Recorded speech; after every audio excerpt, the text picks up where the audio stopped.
Bom dia, queridos. Graça e paz. Que a graça maravilhosa do Senhor Jesus, revelada ali no livro de Josué, que estamos estudando, não é verdade? Que essa graça fale também aos nossos corações, hoje, no século 21, no meio dessa longa pandemia, em meio a tantas dificuldades, que o seu coração seja embalado pela graça e pela paz do Senhor Jesus. Amém?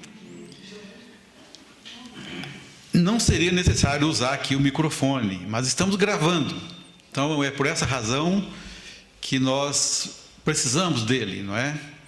Acredito que se fosse o pastor Ari, ele não usaria nada. A voz chegaria gravada lá e seria postada depois, né, pastor?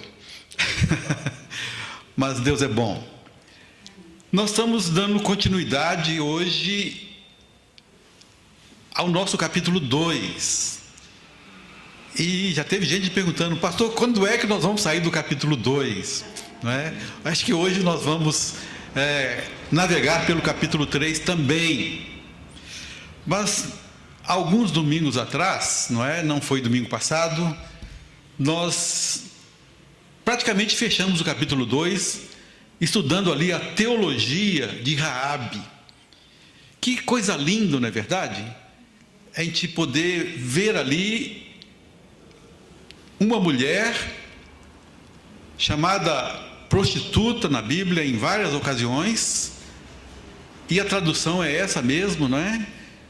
Alguns autores até acreditam que ela não fosse propriamente uma meretriz, mas uma estalajadeira, dona de uma estalagem. Mas as versões do hebraico para o grego no Novo Testamento a chamam de meretriz.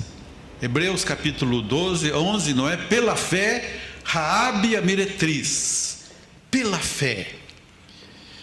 E é significativo pensar que uma mulher que teve uma chance, o que ela fez?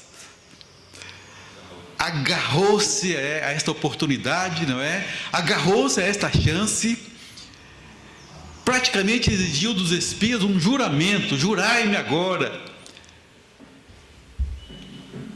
Ela estava cometendo um ato de traição, não é? Eles estavam em guerra. Mas ela entendeu, pela fé, que atirar-se nos braços do Deus de Israel era muito melhor do que confiar no rei de Jericó. Então ela optou, não é? Ela optou. A sua opção, a Bíblia mostra que foi a opção correta, foi a melhor opção que ela fez na vida. As pessoas costumam dizer, e é verdade, que nós temos 3 grandes decisões na vida. Vocês se lembram? 3 grandes decisões na vida, né? As 3 mais importantes. Quais seriam elas? Encontrar Cristo, a maior de todas, e depois as outras 2. Casar e profissão, constituir carreira, não é verdade? Vai casar primeiro? Gênesis fala que não, né? Lá em Gênesis fala que não. Lá em Gênesis fala que Deus deu um trabalho para Adão antes de casá-lo com Eva. E uma vez falando aqui no Crown, né, Jameson? Durante 1 minuto eu coloquei ali, o trabalho é mais importante que o casamento. Eu só vi pessoas assim regalando os olhos, até que depois falei, não é isso. Deus deu o trabalho antes para você chegar ao casamento com a vida econômica, financeira, vamos dizer assim, encaminhada, não tanto resolvida, não é? Muito difícil alguém chegar ao casamento. Eu me casei aos 23, a Márcia tinha 21, eu estava bem encaminhado, não é? Trabalhando na Caixa Econômica, mas você precisa ter um trabalho para chegar ao casamento com a vida financeira encaminhada. Isso é verdade. Não que o trabalho seja mais importante que a família, de jeito nenhum, tá? A família é mais importante. Pois bem, a teologia de Raabe, nós vimos então que ela demonstrou confiança e convicção quanto ao poder do Senhor, né? Temos ouvido, a fé vem pelo ouvir, temos ouvido o que vocês fizeram no Egito, os milagres, não é? A travessia do Mar Vermelho, a Og, rei de Bazã, a Seom, rei dos amorreus, e a Og, rei de Bazã, tudo o que vocês fizeram. E ela então tinha confiança e convicção quanto ao poder do Senhor. Confiança e convicção de que o Deus de Israel é o único Deus verdadeiro. Qual foi a declaração de fé que ela demonstrou assim, tão contundente? Alguém se lembra? Deus é Deus nos céus e na terra, não é? E a sua convicção de um julgamento iminente sobre o seu povo cananeu. Essas três convicções fizeram com que ela se atirasse nos braços do Senhor Jeová, né? Do Deus Yahweh. Repare, pois, ela fala assim, agora, pois, depois dessa sua declaração, ela fala assim, agora, pois, vocês vão me jurar que vocês vão poupar quem? Nós vimos também, né? A minha família. Ela não foi egoísta, ela não quis salvar apenas a sua pele, mas salvou a pele de toda a sua família. O seu pedido dos espias está lá em 2, 12 e 13. E observe também a autonomia dos espias. Quando nós falamos aqui que Josué enviou 2, não é? Era muito melhor do que enviar 12. Afinal de contas, o Jordão estava de que maneira naquela época? Transbordante, cheio, não é? Transbordando, inundando dos dois lados na época da cega. E 2 espias atravessar um rio a nado era melhor do que 12. E esses 2 eram varões de confiança de Josué. Olha a autonomia deles para assinar um contrato, não é? Eles assinaram um contrato, fizeram um contrato com Raabe. Sim, nós vamos te salvar, desde que você não nos denuncie, não é? Então, eles tinham autonomia. Josué escolheu muito bem esses 2 varões, e eles fizeram o juramento de poupar a vida de Raabe e de toda a sua casa, não é verdade? Para terminar o capítulo 2, já mencionamos aqui, alguns autores ousam afirmar que Raabe já havia mudado de profissão, dadas as 2 referências ali que chamam a nossa atenção. Quem pode arriscar aqui? Por que os autores, não é? E são eruditos, são autores assim, que estudam bem a palavra de Deus, estudam a fundo, chegar a uma conclusão de que ela havia sido meretriz, havia sido prostituta e não era mais. Agora ela era ali uma estalagem, não é? Uma hospedaria. O que vocês acham que poderia levar os autores a chegar a essa conclusão? Conversão. Não, antes da conversão. Acho que é a pergunta dos próprios soldados. Onde estão os homens que você está hospedando? Sim, também é uma dica, não é? Tem mais. Como foi que elas escondeu os 2 varões? Debaixo de canas de linho. Canas de linho, não é? E esses autores afirmam o seguinte, que se alguém é prostituta, seria muito difícil depois ela dedicar tempo a colher as canas de linho, colocar para secar. Era uma profissão exigente, árdua, demorada, não é? Esse é o primeiro ponto, canas de linho. E outro ponto que dá uma ideia de que de repente ela tinha ali, talvez até uma loja de confecção, não é? Tinha um outro ponto, as canas de linho, para confeccionar vestimentas. E ela tinha algo mais para usar na confecção de vestimenta. O que era?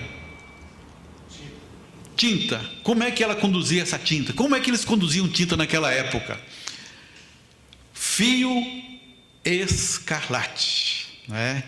Eles então demonstram, foi estudado isso, de que para carregar a tinta de um lado para o outro, embebiam os fios nessa tinta, e depois os fios escarlates eram levados a um fogo, né, dentro da água, para que aquela tinta se desprendesse dos fios. Então os fios eram enrolados, eram fios longos, cheios, embebidos de tinta, que depois eram novamente colocados na água para dissolver, e usar nas vestimentas. Então, o cordão escarlate era o estoque de tinta usado pelos donos de confecção. Então, daí, a palavrinha usada no hebraico para prostituta ou meretriz também ser entendida tendo raiz para dona de uma estalagem ou dona de uma loja diferente. São essas considerações assim, não é, que nos levam a pensar se isso é verdade ou não. Possivelmente sim. Mas eu queria pensar um pouquinho para terminar o capítulo 2. O que nos diz o cordão de escarlate pendurado à janela, hein? A marca do sacrifício do cordeiro, não é verdade? Nos lembra que ocasião, hein? No Egito, quando Deus exigiu que cada família, cada casa, tivesse ali nos umbrais das portas o quê? O sangue do cordeiro, não é? O sinal para o anjo exterminador era o sangue do cordeiro aspergido nos umbrais da porta.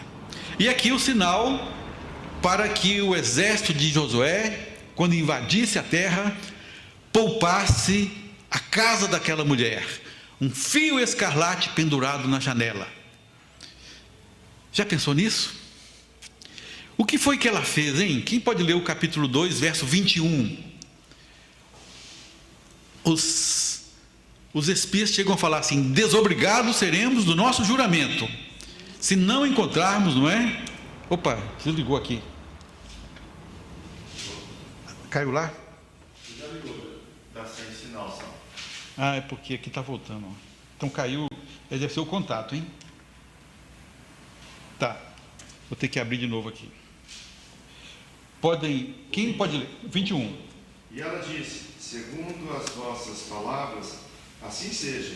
Então os despediu e eles se foram, e ela atou o cordão de escarlata à janela. Ok. Assim que ela despede os dois espias, não é? A ação de Raabe, parece que o texto nos dá a entender que a ação de Raabe foi imediata, não é? O que significa isso, hein? Uma ação imediata de atar o fio escarlate à janela. O que vocês acham? Determinação. Confiança. Obediência. Compromisso. Urgência. Não tenho tempo a perder, não é? Vamos que eu esqueça. Então assim, eu tenho que colocar esse fio escarlate à janela. Esses dois varões vão demorar 2, 3 dias para chegar no acampamento deles, preparar o exército. Daqui uma semana eu penduro. Queridos, salvação, não é? É para hoje, é para agora, é já. Hebreus nos fala o dia que se chama hoje, não é? Eu entendo que ela pendurou, pelo texto dá para entender que ela pendurou imediatamente. Não posso perder essa oportunidade, não é verdade? Então, é assim que nós temos que agir nesse nosso século 21. Pessoas caminhando para o inferno, e nós temos perdido o senso de urgência, sim ou não? Não é? Então precisamos salvar as pessoas precisam ter esse senso de urgência. Ela sabia que havia um julgamento iminente? Sabia, não é? Poupa a minha vida, poupa a vida dos meus pais. Tudo bem, pendura o fio escarlate. Na hora, imediatamente, pendurou o fio escarlate à janela. Ok? Para terminar, desse capítulo 2, o que chama a sua atenção? Os princípios assim teológicos, os princípios doutrinários, princípios de vida, não é? O pastor Ari estava falando ali do Max Lucado, que é um poeta, realmente é um poeta, né? E ele traz isso para o nosso século 21. Que princípios de vida nós podemos trazer para nós agora, além desse senso de urgência de Raabe? O que vocês acham, hein? O que nós podemos estar trazendo desse capítulo 2? Não importa quem eu sou, eu tenho oportunidade com isso. Tá. A oportunidade é estendida a todos, não é? Classe alta, classe baixa, gente de bem, gente marginalizada. gente de boa reputação, gente de má reputação. A oportunidade é estendida a todos. Até o povo cananeu teve 430 anos de oportunidade para se arrepender. Abraão, a sua descendência será peregrina daqui a 400 anos, não é? Vocês vão herdar essa terra, até que a maldade de Canaã chegue até os céus, né? Foi o que aconteceu. Nínive teve oportunidade, Nínive teve uma segunda chance. Então a oportunidade é para todos. O que mais? Tem mais.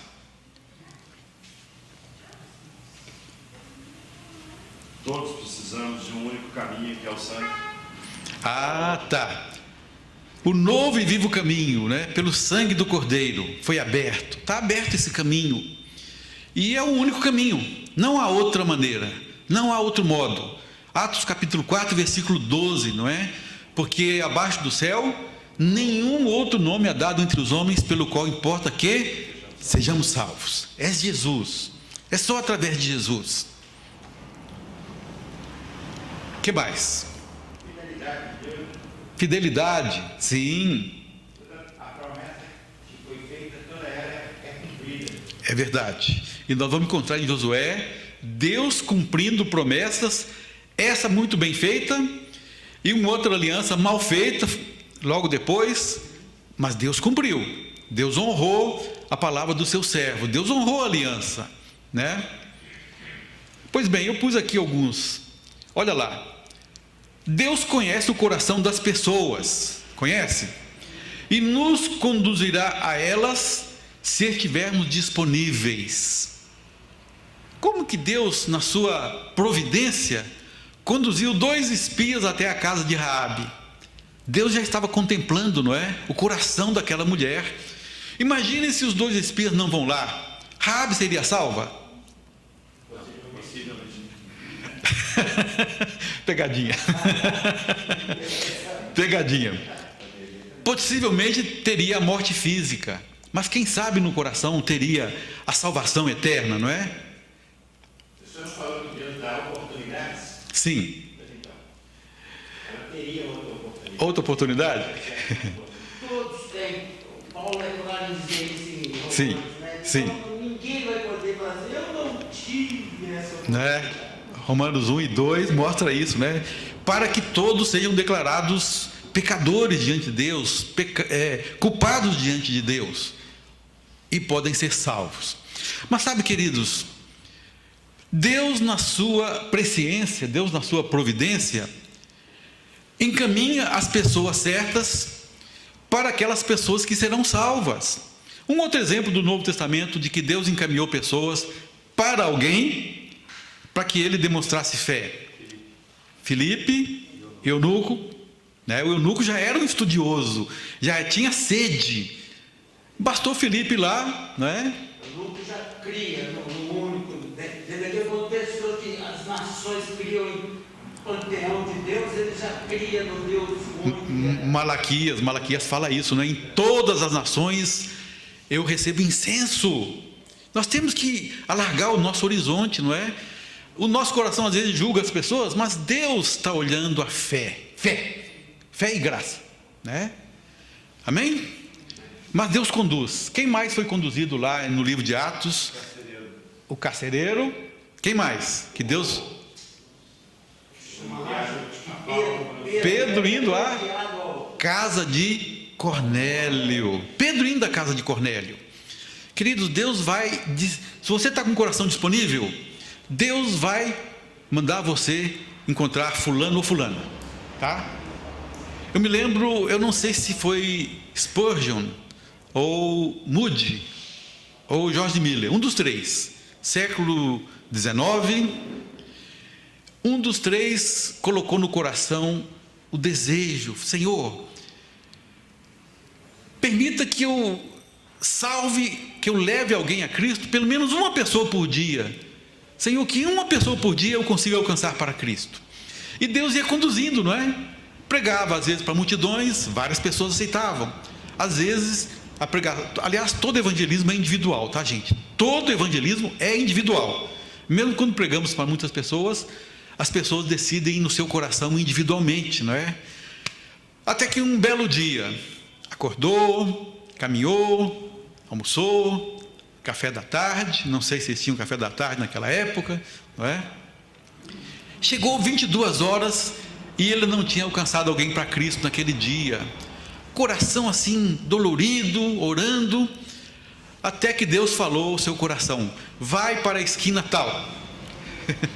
Ele foi lá para a esquina tal, né? E alguém estava ali pronto a tirar a vida. Alguém ia suicidar-se. E ali então ele conduz aquela pessoa aos pés do Senhor Jesus e salva mais um.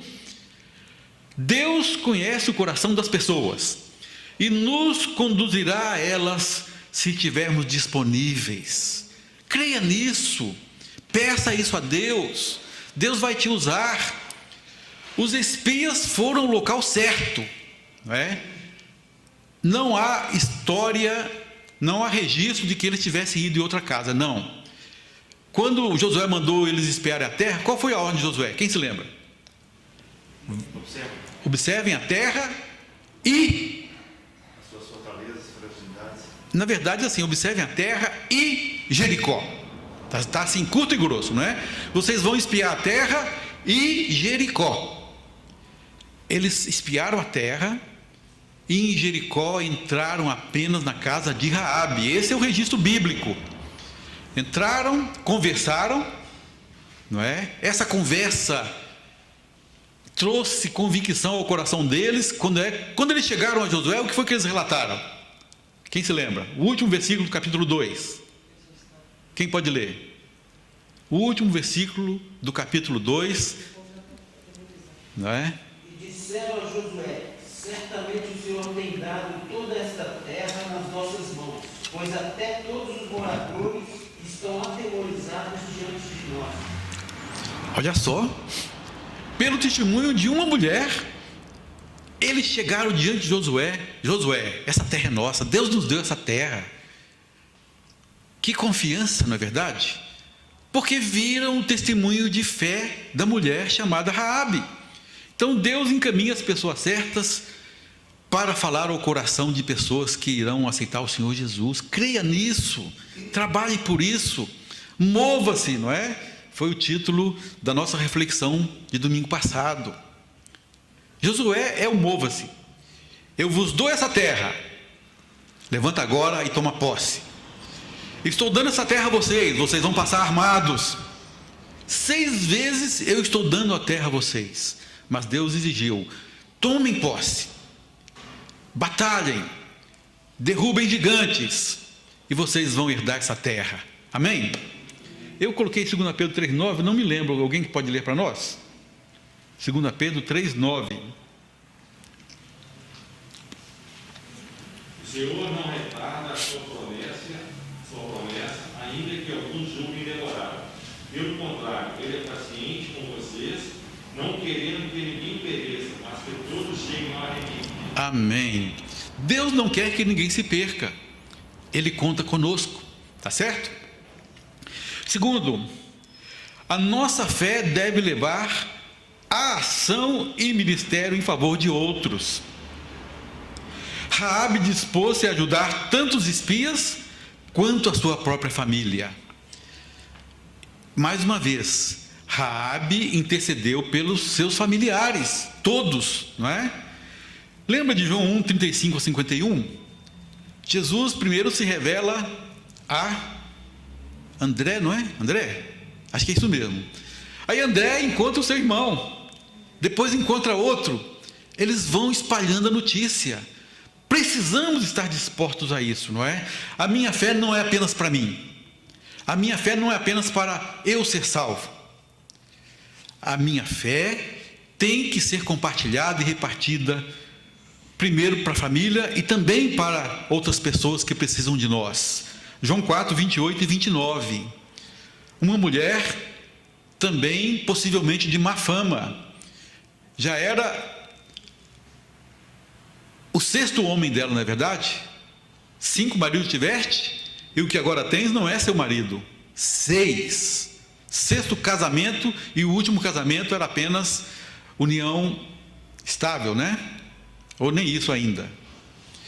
O que ela faz? Espalha, não é? Ela vai até a cidade e...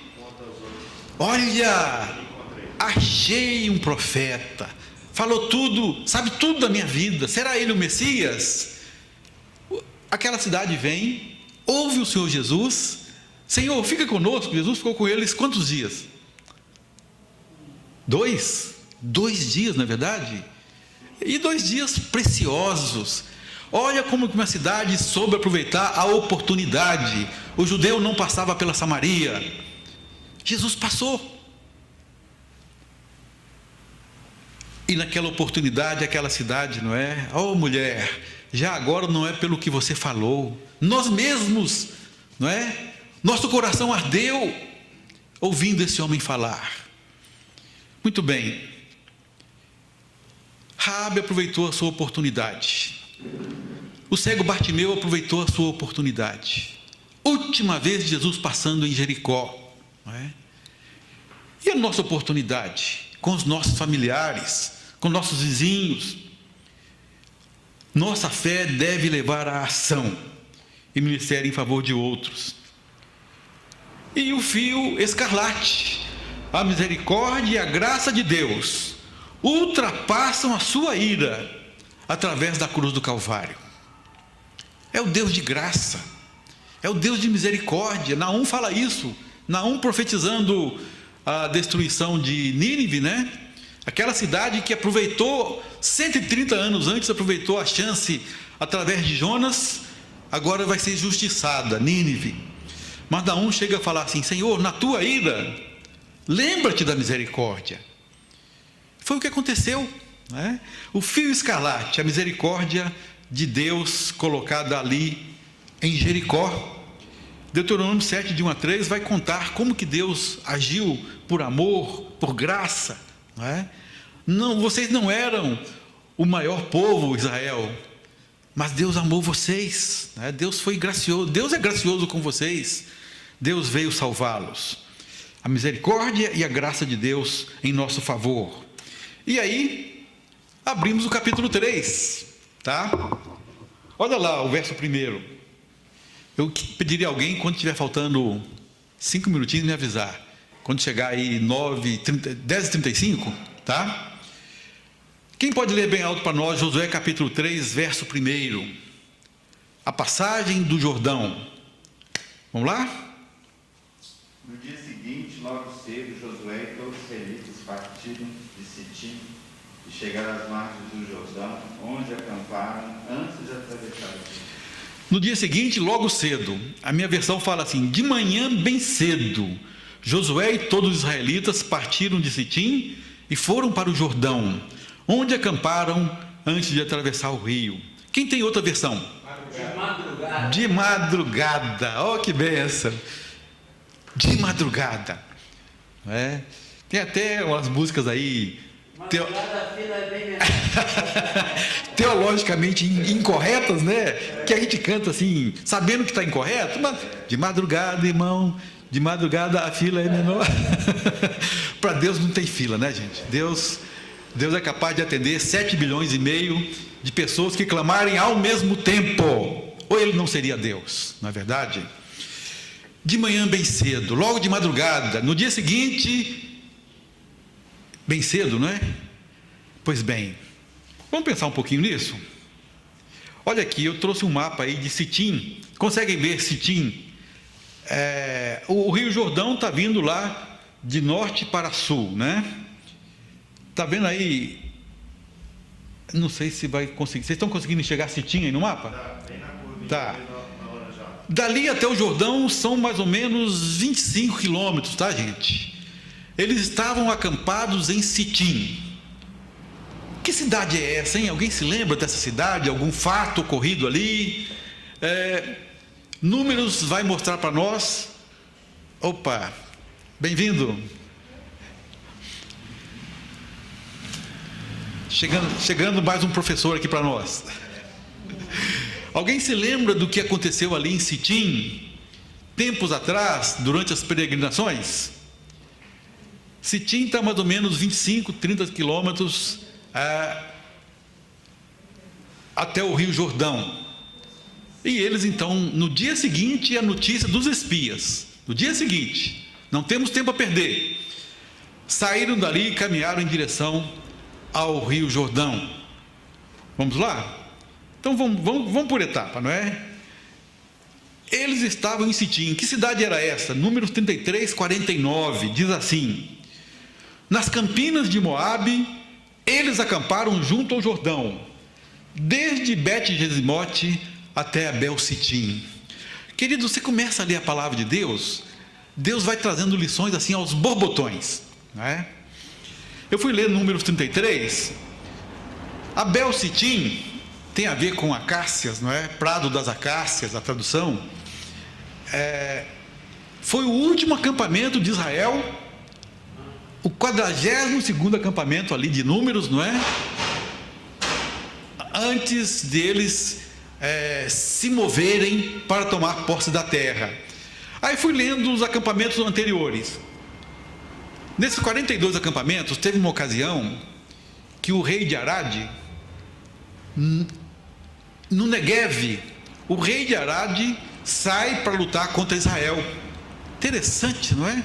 Ainda não era a hora de Israel entrar em Canaã, mas um rei cananeu, Neguev, o deserto ao sul da Judéia, seria, vamos dizer assim, o ponto, quase que o ponto extremo sul ali da conquista da terra. Sai um rei de Arad para lutar contra Israel.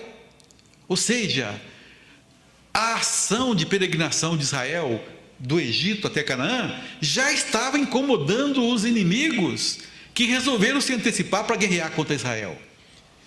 E lá em Número 33 tem esse registro, não é? O rei de Arad saindo para pelejar contra Israel. Foi derrotado.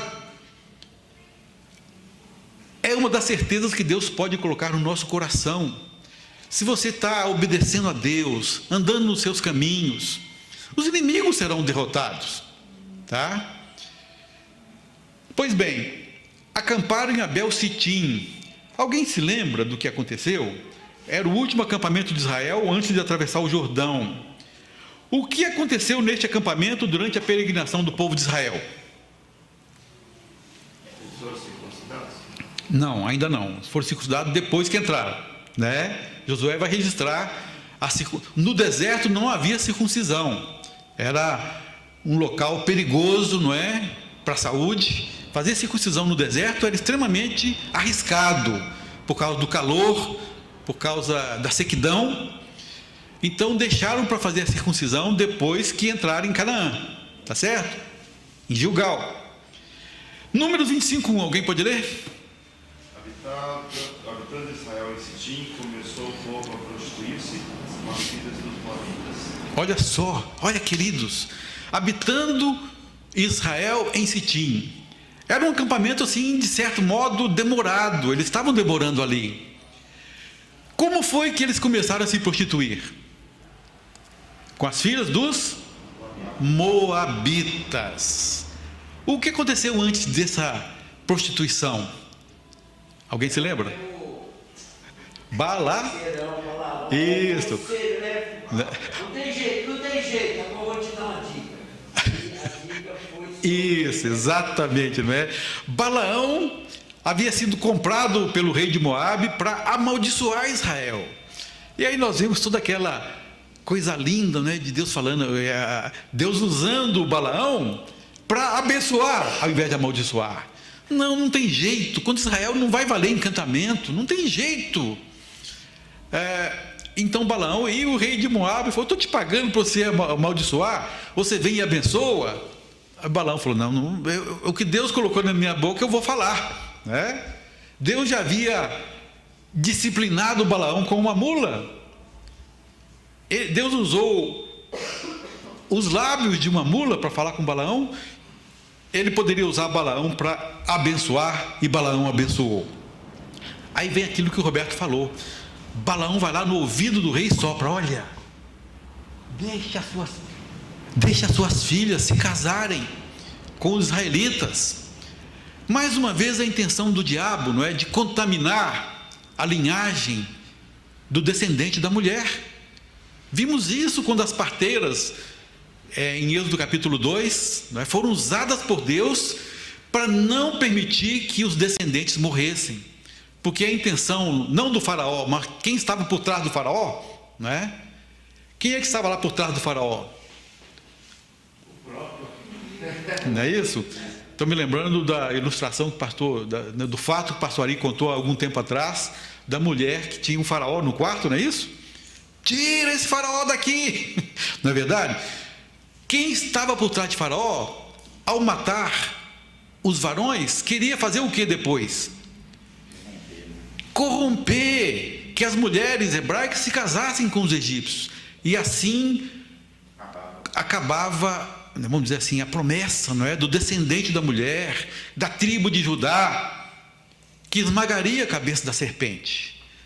Mais uma vez, então, o conselho de Balaão a Balaque, o rei de Moabe, era para que houvesse esse grave pecado contra Deus, e o povo passou a se contaminar. Queridos, 3 grandes vitórias, né? Balaão abençoando ao invés de amaldiçoar. Logo depois das 3 grandes vitórias vem uma derrota. Nós vamos encontrar isso no livro de Josué. Após uma grande vitória, de repente vem uma derrota. Por quê, hein? Por que acontece isso? Soberba. O que mais? Eu não entendi, alguém falou? Desobediência. Tem mais? Soberba, desobediência. O pecado, acomodação. Muitas vezes nos acomodamos, não é verdade? Nos acomodamos depois de uma grande vitória. Esse é o perigo. Lembram de Pedro? Quem dizem os filhos dos homens que eu sou? Jeremias, um dos profetas. Quem mais? E vocês? Aí Pedro se levanta lá, cheio do Espírito Santo, viu, gente? Foi Deus quem revelou a ele no coração dele: tu és Cristo, o Filho do Deus vivo. Tu és o Cristo. Bem-aventurado és tu, Simão Barjonas. Não foi nem carne nem sangue quem te revelou, mas meu Pai. Aí Jesus passa a falar dos dias de sofrimento que o esperavam em Jerusalém, que o Filho do Homem seria, não é, torturado, seria entregue às mãos dos pecadores e morreria. Senhor, não faz isso, né? Não. O que foi que Pedro falou? De jeito nenhum vai acontecer isso contigo, Senhor. E Jesus? Aquela ali, pastor, aquela ali. Não sei se nós ficaríamos no barco, porque veio Jesus, arreda-te de mim, Satanás, aquela ali. Todo mundo ouvindo, 11 pares ouvindo aquilo. Não é? Quem sabe a gente iria para um cantinho. Não, eu não quero mais trabalhar na obra. Não, vou ficar agora sentadinho no meu banco. Não quero saber disso. Depois dessa, me chamou de Satanás, não é? Queridos, soberba e acomodação, 2 pontos assim complicados, não é? Para o cristão trabalhar. Precisamos trabalhar isso na nossa vida. Por isso que Paulo fala a Timóteo, não é? Não aceite neófitos para não caírem no laço do diabo. Qual foi o laço do diabo, não é? Soberba. Então o neófito, muitas vezes chamado apressadamente, se não foi discipulado, se não foi trabalhado, ele pode permitir que a soberba entre no seu coração. Então Sitim teve esse fato. Levantou-se, pois, Josué de madrugada. O que isso fala ao seu coração, hein? Urgência. O que mais? Compromisso. Prontidão. Prioridade. Não é? Tudo isso. Eu preciso obedecer? Preciso. Não vou protelar. Vou fazê-lo agora. Deus pede obediência. Josué, vai tomar a terra, vai conquistar a terra. Então vamos. Quantas vezes essa expressão você vai encontrar no livro de Josué, hein? Não tem jeito de ir versículo por versículo sem buscar lá na frente o que aconteceu em paralelo. Quantas vezes? Alguém tem uma ideia? Levantou-se Josué de madrugada. Quantas vezes? Aqui já temos uma. Josué 3:1. 7. Menos. Então vamos lá? Quantas vezes esse ato se repete nesse livro? Olha lá. Um refrão repetido ao longo do livro de Josué. 3:1, 6:12. 6:12, alguém se lembra? 6:12. Josué, eu estou com a lei aberta aqui, pastor. Tá. Josué levantou-se de madrugada e os sacerdotes tomaram a arca. Aleluia, não é? A passagem do Jordão. Vamos passar o Jordão? Temos que passar o Jordão? De madrugada. 7:16. Então Josué se levantou de madrugada e fez chegar Israel segundo as suas tribos, e foi tomada por sorte a tribo de Judá. Olha, para sanar um erro cometido que contaminou todo Israel. 7:16. Então, para sanar o erro, para fugir do erro, para sair do erro, para abandonar o erro, levante de madrugada também. E 8:10. 8:10.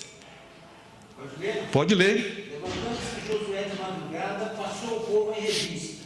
Então subiu com os anciãos de Israel adiante do povo contra Ai. Para vencer uma cidadezinha que infligira uma grande derrota a Israel, vamos também, não importa se o inimigo é grande ou pequeno, não é? Vamos mobilizar. É todo o povo contra o inimigo, é toda a igreja contra o inimigo. O pecado de um contaminou a igreja, foi sanado o pecado, agora toda a igreja vai combater o inimigo. É senso de corpo, é senso de urgência no combate ao inimigo. Tudo isso nós vamos encontrar em Josué, não é? Lembra-se do capítulo 1? No início de sua carreira, Deus o instruíra a meditar na Torá dia e noite. Capítulo 1, versículo 8. É evidente que Josué tinha o hábito de levantar cedo para comungar com Deus em meditação, oração e obediência. 5:13-15, não precisa abrir não. 5:13-15. Olha ali o que corrobora esse hábito. Josué andando, preocupado com Jericó, uma fortaleza quase inexpugnável, e ele pensando: Senhor, como vamos vencer essa cidade? Quem ele encontra? Um homem com a espada na mão, não é? Tu és dos nossos ou não? Ou é inimigo? Qual foi a resposta? Como? Não. Primeiro ele fala não é? Josué, é você que está comigo. Eu sou o príncipe. Eu sou o comandante. Eu não estou com você. É você que está comigo. Você vai me obedecer, você vai me seguir, você vai me acompanhar, não é? Josué então recebe respostas. 5:13-15. Tira a sandália dos teus pés, porque aqui é terra santa. Por que ali era terra santa, hein? Porque o príncipe do exército do Senhor estava ali. Simplesmente isso. Onde Deus está é terra santa, não é? E é interessante que ele cumpre, porque ele falou assim como Moisés. Isso, né? Testificou, né? E a própria frase lembrava Moisés na sarça ardente, não é verdade? Tira a sandália dos pés. O que Josué fez? Tirou na hora, né? Estou diante do Senhor. Então, a obediência, a reverência. Então, queridos, Josué criou o hábito. É para obedecer? É para já, não é? Não vou protelar, não vou postergar, não vou ficar arranjando desculpas. É como o pastor Jeremias costumava falar, né? Deus mandou você sentar? Não sai procurando cadeira, não. Senta. Não sai procurando. Deixa eu achar uma cadeira aqui. Né? Não procure cadeira. Assente-se. Esse é o primeiro ponto aí do capítulo, do versículo 1, né? Josué 3, 2 e 3. Alguém pode ler bem alto para nós? Sucedeu? Os oficiais passaram pelo meio do arraial e ordenaram ao povo, dizendo: quando virdes a arca da aliança do Senhor vosso Deus, e que os levitas sacerdotes a levam, partireis vós também do vosso lugar e a seguireis. Alguém tem outra versão? Sucedeu ao fim de 3 dias?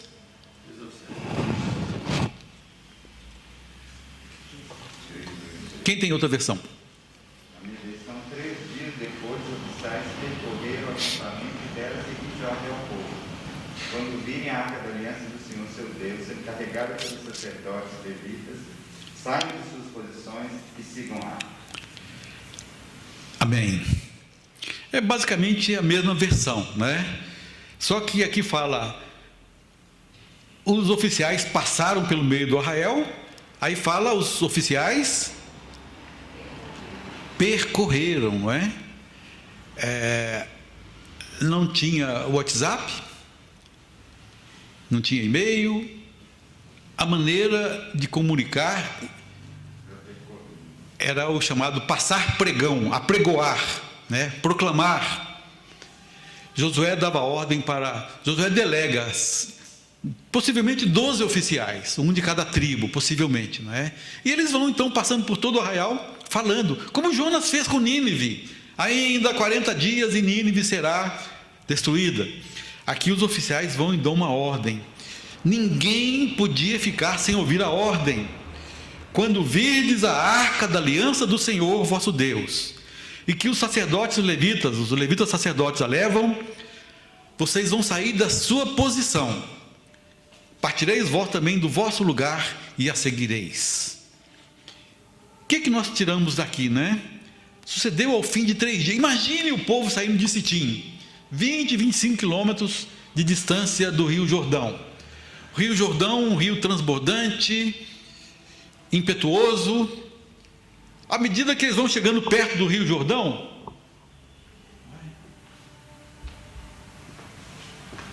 que barulho é esse? Que som é esse?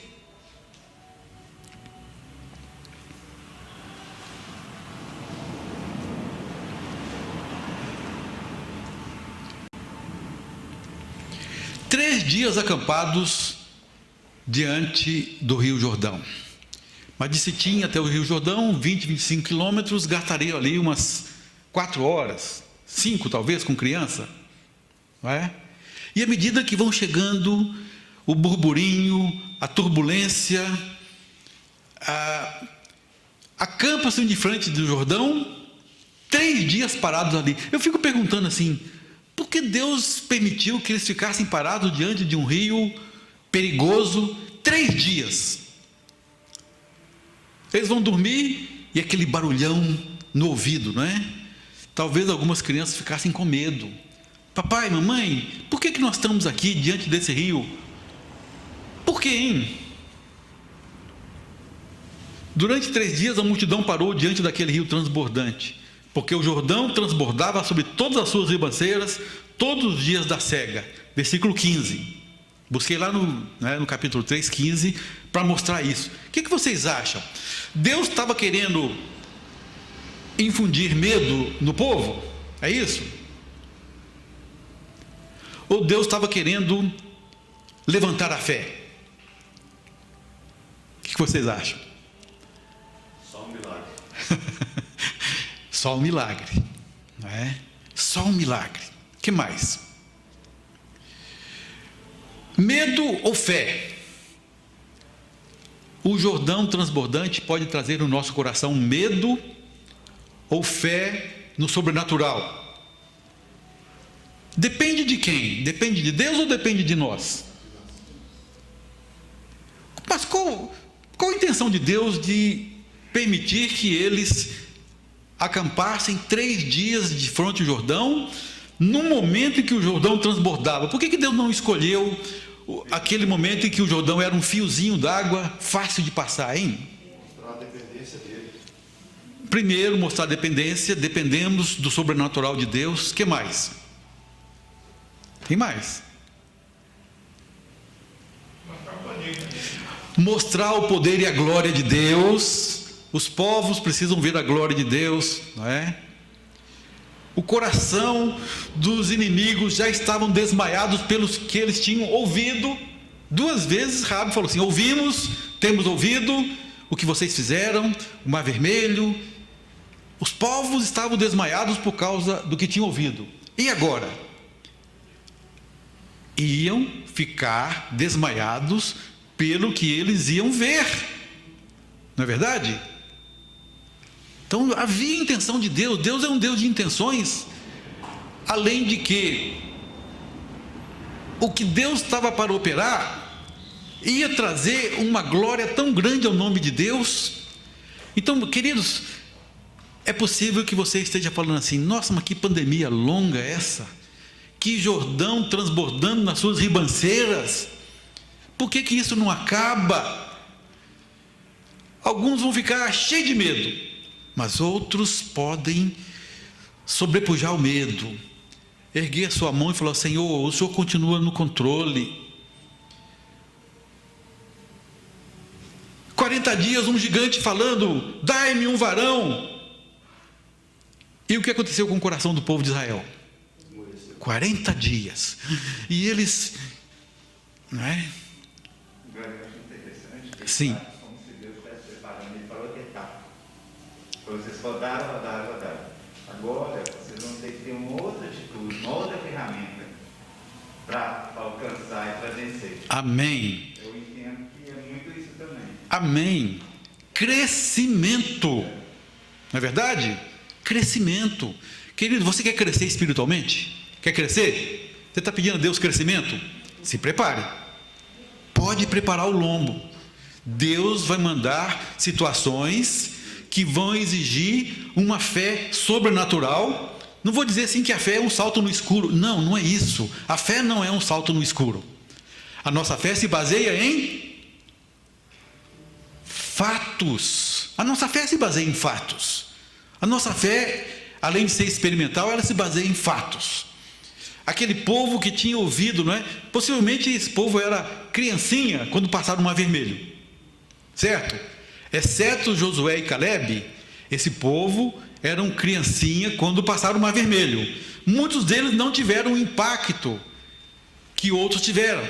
Agora precisavam de um impacto. Nós ouvimos, agora que nós vamos ver, né? Pode, sim. Aqui tem um impacto forte. Fortíssimo. Primeiro é o seguinte: a arca só era vista por quem? No tabernáculo lá. Então aqui, peraí, que agora eles passaram, né? Fazendo o aviso. Tá. Mas tem uma condição: vocês, quando virem a arca. E a arca nós sabemos. A presença. Né? Segura um pouquinho então. Tá certo. Mas é isso mesmo, né? Olha como que o Deus 10. Olha como que o Deus de revelação, né, vai trazendo experiências para o seu povo para fortalecer a fé. Né? A nossa fé vem sendo fortalecida. Dia a dia, tantas vezes. Já citei casos aqui, né, onde Deus puxa o tapete debaixo dos nossos pés para que você possa se jogar nos braços dele, né? Não confiar num contra-cheque, não confiar nisso, naquilo. Deus vai proporcionando jordões que transbordam nas suas ribanceiras para que a nossa fé se alteie, para que a nossa fé seja testada e aprovada. Procura apresentar-te a Deus aprovado. Tenha certeza, não é? Se você está no primeiro ano, é um tipo de prova. Segundo ano, terceiro ano, quinto ano da universidade, é outro tipo de prova, queridos. E se você quer passar e quer ser aprovado, se prepare que as provas vão crescer. Era um tipo de prova realmente diferente, não é verdade? E pessoal, né? Sim. Não pode colar. Não pode colar, não. Aí é um Davi, o povo falando assim: nossa, mas esse gigante é muito grande para nós vencermos. E o Davi? Esse gigante é muito grande para eu errar. Então, né? Estou tomando emprestado de alguém que falou isso, eu não lembro quem agora. É muito grande para eu... É muito grande para eu errar. Então Deus está colocando provas onde alguns chegaram ali e ficaram com medo. Acredito que outros tiveram fé, acreditaram. E Deus foi dando um processo, né, para que eles passassem na prova. Para quê? Olha só, 3 dias bastou para amedrontá-los, a menos que ousassem enfrentá-lo à luz da graça divina. Enfrentar o Rio Jordão nas suas ribanceiras tinha que ser à luz da graça divina. Tudo foi feito para incutir neles o fato de que o rio fora cortado por obra sobrenatural e para a glória de Deus. Tinha outra intenção também, tá, gente? Nós vamos ver daqui a pouco a outra intenção de Deus em proporcionar essa prova. Daqui a pouco nós vamos chegar lá. Quando virdes a arca da aliança do Senhor vosso Deus, e que os levitas sacerdotes a levam. Aqui chegamos no ponto que o Roberto tocou, não é? A arca simbolizava o quê, hein? A presença de Deus em poder no meio do seu povo. Era tão sagrada que, pelo fato de nela tocar, Uzá teve morte instantânea, lá em 2 Samuel 6, de 6 a 9. Eles estavam fazendo a coisa certa, levar a arca, transportar a arca da maneira errada. Até que depois aprenderam a transportar a arca da maneira certa, né? Nos ombros dos sacerdotes levitas. E eu fui pesquisar um pouquinho mais. Dos 3 filhos de Levi, Gerson, Coate e Merari, qual dos 3, os descendentes de qual dos 3 era responsável por levar a arca? Alguém se lembra? Os filhos de Coate, tá? Isso aí é tão difícil que vocês não vão se lembrar, não. Eu tive que pesquisar, né? Então, se você pesquisar, você vai achar lá. Os filhos de Gerson, os gersonitas, transportavam uma parte do tabernáculo, os meraritas outra parte, e os coatitas tudo que era santíssimo, não é? Inclusive a arca. Só que os filhos de Arão, Eleazar e Finéias, né? O sumo sacerdote, os filhos do sumo sacerdote recobriam a arca com um pano azul para que ela não fosse vista. Então eles transportavam sem havê-la, tá? Na hora do transporte, mas na hora de ser carregada no ombro, ali, aqui, eu não cheguei a uma conclusão se ela estava sem essa cobertura. Acredito que sim. Deus queria manifestar ali o seu poder, então os sacerdotes devem ter levado a arca sem a cobertura desse manto azul. A palavra aliança no hebraico é berith, significa concerto, pacto, testamento, contrato. Lembram da aliança que Deus fez com Abraão? Foi uma aliança assim de sangue, né? Teve que cortar animais. Toda aliança de Deus com o seu povo envolve o sangue, toda, né? Sem exceção. A aliança, a arca da aliança repousando ali no tabernáculo, uma vez, todo dia havia sacrifício, e uma vez por ano, no dia da expiação, o sumo sacerdote entrava no Santo dos Santos com sangue trazido do altar de bronze, né? A arca, então, era o símbolo do concerto feito entre Deus e o homem. E aqui que nós vamos ver isso que o Roberto levantou, né? O que ele falou aqui, ó. Partireis vós também do vosso lugar e a seguireis. Compare a maneira de seguir a Deus no deserto. Como era, hein? Como era a maneira de seguir a Deus no deserto? Alguém se lembra? Coluna de fogo. Coluna de fogo, não é? De dia uma coluna de fogo, uma coluna, uma nuvem, né?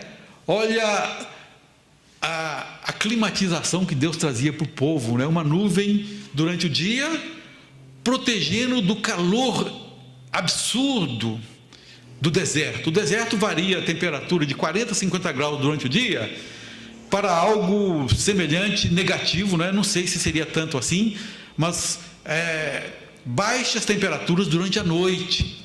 Então a nuvem trazia sombra durante o dia e durante a noite, uma coluna de fogo. Aquecia durante a noite, né? A lareira de Deus durante a noite. E quando a nuvem ou a coluna de fogo se punha em marcha, o que acontecia? O povo tinha que marchar. E eu encontrei um versículo que falava assim: quando a nuvem se levantava, ou a coluna, não é, se levantava e andava, o povo deveria seguir, vírgula, de dia ou de noite. Já pensou? É possível que a coluna de fogo se pôs a marchar durante a noite? É possível. Imagine que todo aquele arraial se levantando durante a noite. Mãe, eu quero dormir mais. Todo mundo se levantando para acompanhar a coluna de fogo, não é? É possível. Se o versículo contempla isso, a possibilidade de que tenha acontecido é real, tá? Ou seja, Deus pediu obediência, haja, parta, né? Faça isso. Então, no deserto, era diferente. Se você voltar ao Jardim do Éden, vamos recapitular? Como era no Jardim do Éden? Desfrutar da presença de Deus, hein? Era Sem limitações. sem limites, não é verdade? Deus vinha e conversava com Adão e Eva na viração do dia. Era ali, tete a tete, tá certo? No Monte Sinai, Deus falava com Moisés. Mas o povo não podia nem ultrapassar a faixa, né? Senão seria morto. O povo não conversava com Deus, Moisés falava. É bem verdade que quando o Espírito Santo repousou ali sobre 12 escolhidos, não é? Eu acredito que eles tinham, quem demonstrava fé no coração, tinha noção da presença de Deus. Mas aqui para o povão, somente Moisés conversava com Deus no Monte Sinai. No deserto, o povo já via a nuvem, o povo já via a coluna de fogo, o povo já marchava, já sabia que a presença de Deus estava simbolizada ali, tanto na nuvem, quanto na coluna de fogo. E na conquista de Canaã, chegamos no ponto, né? Quando virdes, quando vocês olharem para a arca, vocês vão estar seguindo a arca, tem um espaço, né? Tem um espaçamento ali de 900 metros, 1 quilômetro mais ou menos. Mais ou menos isso, 900 metros a 1 quilômetro, depende do côvado. 900 metros a 1 quilômetro. Mas já estavam vendo a arca nos ombros do sacerdote. No tempo de Salomão, a arca agora encontrou um local de pouso, né? Pousou, não está mais itinerante. E o sacerdote vem e adora a Deus. E com Cristo? Rompeu-se o véu. Qual o nome do Senhor Jesus? O seu nome será Emanuel, Deus conosco, não é verdade? Deus está em nosso meio. E com o Espírito Santo? Ele habita em nós. Olha a progressão, não é? Olha a maneira como que a revelação progressiva de Deus vem trazendo instrução para nós, vem trazendo crescimento para o nosso coração. Hoje você conversa com Deus, não é? Tem até um livro do Benihim chamado Bom Dia, Espírito Santo. Podemos ter camaradagem com Deus, ou não? Podemos ou não podemos? Abraão tinha. É bem verdade que Abraão usava, né, aquele temor a Deus. Ousarei eu pedir ao Criador dos céus e da terra para que poupe Sodoma e Gomorra? Mas Deus caminhou com Abraão como alguém caminha assim, pondo a mão no ombro, né? Vou falar para Abraão o que estou para fazer com Sodoma e Gomorra. Meu amigo Abraão. Meu amigo, não é? Meu amigo. Anda na minha presença e ser perfeito. Abraão andou e tornou-se amigo. Noé andou com Deus e tornou-se amigo.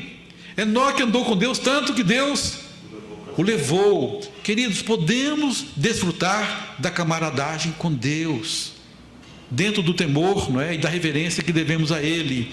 Essa é a grande verdade. Tá? Vamos parar então? Aí nós continuamos então. Obrigado por tudo, Deus abençoe vocês. Nosso tempo acabou, eu acabei esquecendo. Ele me alertou e eu esqueci. Deus abençoe. Tenhamos agora um culto abençoado, dentro da camaradagem que Deus tem para nós, não é? Habitando em nós. A igreja é o templo do Espírito Santo. Amém? Amém. O Senhor te abençoe.